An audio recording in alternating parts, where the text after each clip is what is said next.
In this video, we are going to be talking about the most disturbing lore in Rick and Morty. Let's start by diving into who the strongest Rick actually is. I've seen Rick fight the devil, clone himself out of death, and indirectly turned everyone into Cronenbergs because Morty wanted Jessica to fall for him. But somehow, none of that compares to what went down when Rick finally caught up to the one person he could never outsmart, himself. This war was personal, and depending on how you look at it, Rick might have won, or completely lost the plot. There's a lot more here than meets the eye.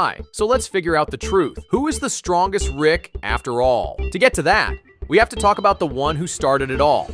For most of their lives, Rick Prime outplayed, outmaneuvered, and outsmarted Rick C-137 at nearly every turn. He killed Diane and Beth.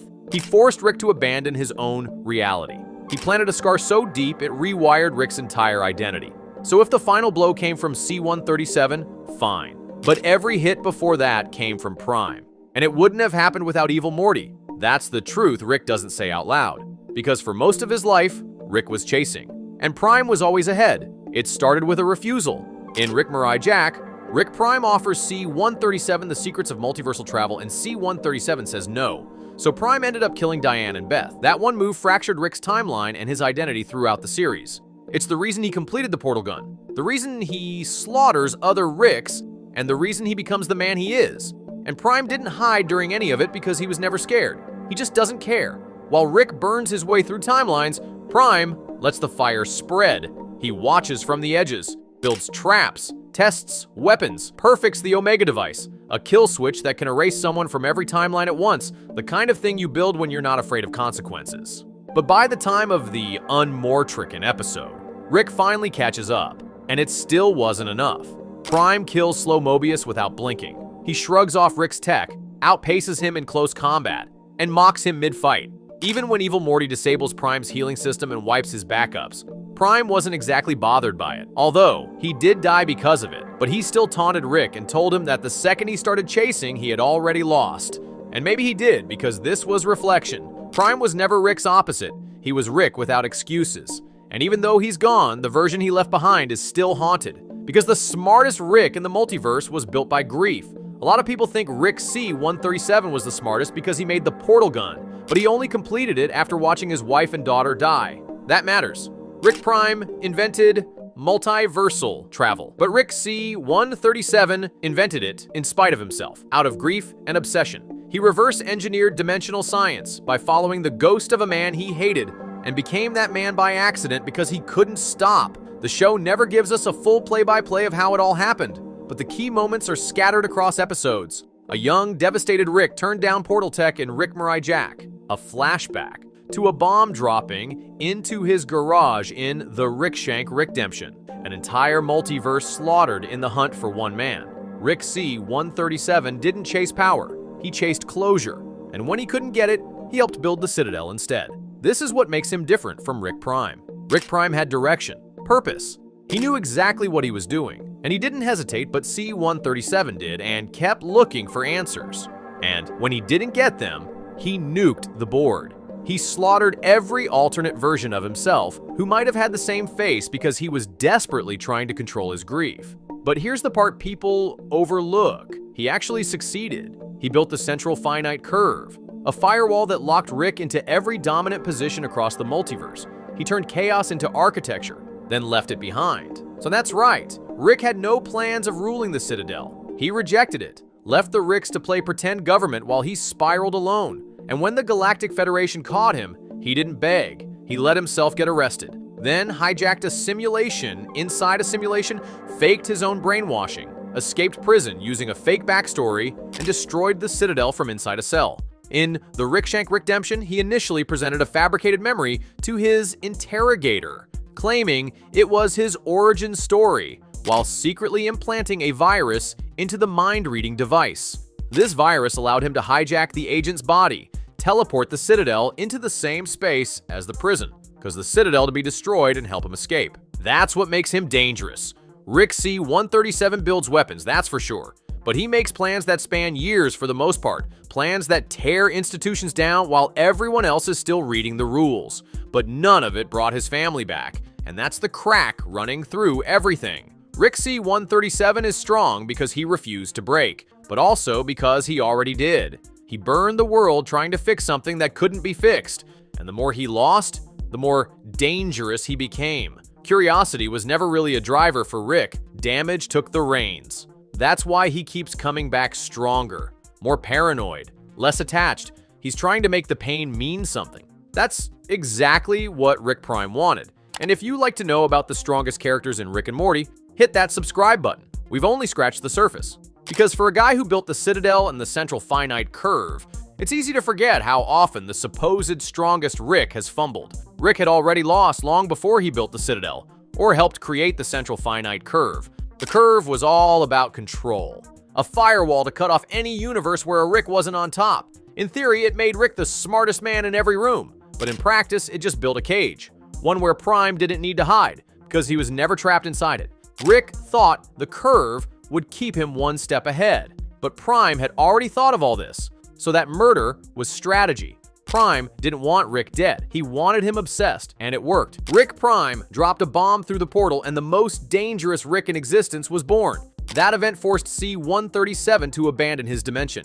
We see it most clearly in Rick Potion number 9, when Rick and Morty Cronenberg their entire world and skip out, as if it's nothing new, but it is. Because that moment was part of a pattern and a survival instinct born out of past trauma, the kind of trauma Rick Prime planted in him. This is the aftermath of being permanently replaced by someone more prepared, smarter, and colder. Rick Prime was always 3 steps ahead. C-137 tried to track him across timelines and built a database of every Rick he encountered to catch him. He developed weapons, body mods, and even emotional buffers to stay focused, but it didn't really matter. In Rick Mirai Jack, Rick Prime set the rules of the game as he made the first move, and every move after that is a reaction. C-137 becomes a genius because of trauma, builds the portal gun because of grief, constructs the Citadel because he can't kill the man who made him, which is really just programming. In Solarix, we finally see just how untouchable Rick Prime has become. When all portal travelers are reset, Rick and Morty land in the Cronenberg dimension, Prime's home turf. They infiltrate his lair expecting a trap, but instead, Rick Prime is casually in that glass tube, smiling because he was baiting them to begin with. And after emerging, he kills Jerry Prime in cold blood, even acknowledging Jerry's ruthlessness, and shrugs it off like it's no big deal. Meanwhile, Rick C-137 is still chasing shadows, wasting decades and weapons on a man who isn't even playing the same game anymore. By the time they actually face off in Unmortricken, it was already too late. Prime wipes out slow Mobius across timelines with a smile. He dodges C-137's punches mid-monologue. He uses Rick's own attachments against him. He's always ahead, physically, emotionally, strategically. Even after Evil Morty disables Prime Rick's healing protocols and erases the backups, Rick Prime just laughs because he knows what Rick won't admit. He already won by turning Rick into him. He was right when he says, Admit it, you would have been me. Who's outsmarting who? Because if you're counting wins, Prime had the lead, until someone rewrote the game. Subscribe if you're into the kind of character breakdowns where the smartest guy in the room gets played. Rick didn't evolve into a better man. Rick didn't win. He just lived long enough to become the man Prime needed him to be. But the one thing Prime didn't plan for was Morty, because Rick might have pulled the trigger. But he never would have had the shot without Evil Morty. Let's call it what it was. Rick Prime didn't lose to C-137. He lost to a 2-man ambush, and one of those men wasn't even on his side. From the moment they entered the fight in Unmortricken, it was clear that Rick was angry, and it consumed him since he had been out for revenge for all this time. Morty was just there to clean up a loose end. And that difference in mindset is exactly what turned the tide. It was Evil Morty who came prepared. He hijacked the Omega device, he planted the neural bomb. He knew about Rick Prime's failsafes, the backups, the healing protocols, and the regeneration suite.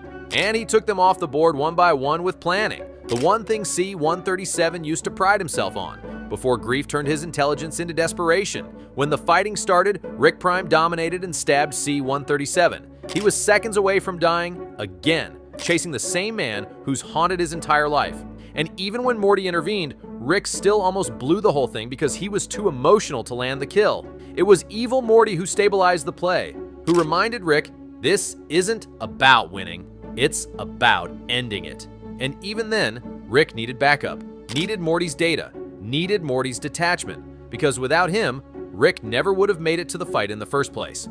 For all his reputation as the smartest man in the multiverse, Rick couldn't beat the one person who broke him. Not without help, not without someone colder, smarter, and more objective standing by. And that someone wasn't another Rick. Drum roll, please. It was a Morty. It's poetic in a way. Rick spent years trying to prove he didn't need anyone. And when the moment came to end his greatest enemy, the only reason he won is because someone else carried the weight he couldn't. That was a handout or a baton passed from the broken version of Rick to the one person who truly outgrew him. And that leaves one final question. If Rick couldn't win alone, what does that say about who's really in control? Rick thought he was the main character, but in the end, he was just another piece on someone else's board. That's the part he'll never admit. Rick Prime wasn't alone in outsmarting him. Evil Morty did that too. Because while Rick was searching for closure, Morty was playing the longer, logical game that didn't revolve around pain or family or revenge. Let's go back to Rick Mirai Jack. Evil Morty didn't sabotage the Citadel because he was angry. He did it because the system was broken. Because Ricks kept building cages to lock themselves in and called it freedom. C-137 was the worst offender. He hated the Citadel, but he still used it. Hated being part of the curve, but still enforced it. Hated being Rick, but couldn't stop being one. But Evil Morty saw through all of it. That's why he left. But that's also why he came back to end the cycle. And while Rick was spiraling, while he was drinking and grieving and rebooting his clones, Evil Morty was building the tools to win. And when Rick needed him most, he offered strategy. That's the difference. Morty was in total control, which is something we should have expected from Rick. And Rick Prime saw it too. That's why he mocked Rick even as he was dying, because he knew the truth. Rick didn't win. He was used, a blunt instrument in a plan bigger than his own vengeance. And when the job was done, Morty walked away untouched. So who was in control? Not Rick Prime, because he lost the moment he underestimated Evil Morty. Not Rick C-137, because he lost the moment he needed help. It was Evil Morty, the guy who played both sides and left the battlefield without a scratch. Rick thought he had the upper hand. Turns out, he was just a pawn in someone else's plan. If you're into breakdowns that flip the genius myth on its head, subscribe and stick around, because this begs the question. If Rick Prime was the strongest and Rick C-137 was the survivor, does that make Evil Morty the real winner? The price of winning Rick Prime is dead. Evil Morty is gone. So that just leaves Rick. After everything, the wars, the betrayals, the clones, the decades-long revenge arc, Rick C-137 finally did it. He beat the man who ruined his life, the Rick who killed Diane and Beth, the one who turned him into a monster. He won, and it changed nothing. In Unmortricken, after the final blow lands and Rick Prime's body hits the floor, there's no big speech, and Rick doesn't even gloat, celebrate, or look proud, because somewhere deep down, he knows this wasn't a real victory. He's exactly who Prime said he'd become. All that time hunting, all that pain, all that hatred, it didn't make him better. It made him the same. He built the central finite curve to stay on top, built fail-safes in his bones, cloned himself into near invincibility. But none of that stopped him from losing the only war that mattered, the one against himself. And now that it's over, he doesn't know who he is anymore. Rick Prime had purpose. Evil Morty had vision. Rick C-137 has survival. But survival without purpose is a dead end. He's the last Rick standing, sure, but he's standing in a crater. That's the price of winning. You don't walk away stronger, you just walk away. And maybe that's why this fight mattered, because it exposed the truth every Rick tries to ignore. Being the smartest man in the universe doesn't mean a thing if you've got no real purpose left in life. Rick Prime is gone, but the scars he left on C-137 will run deeper than any wound. Rick won, but he walked away hollow, because being the strongest, Rick doesn't mean beating your enemy. It means surviving yourself. Was Rick Prime the better Rick after all? Or does surviving make C-137 the strongest?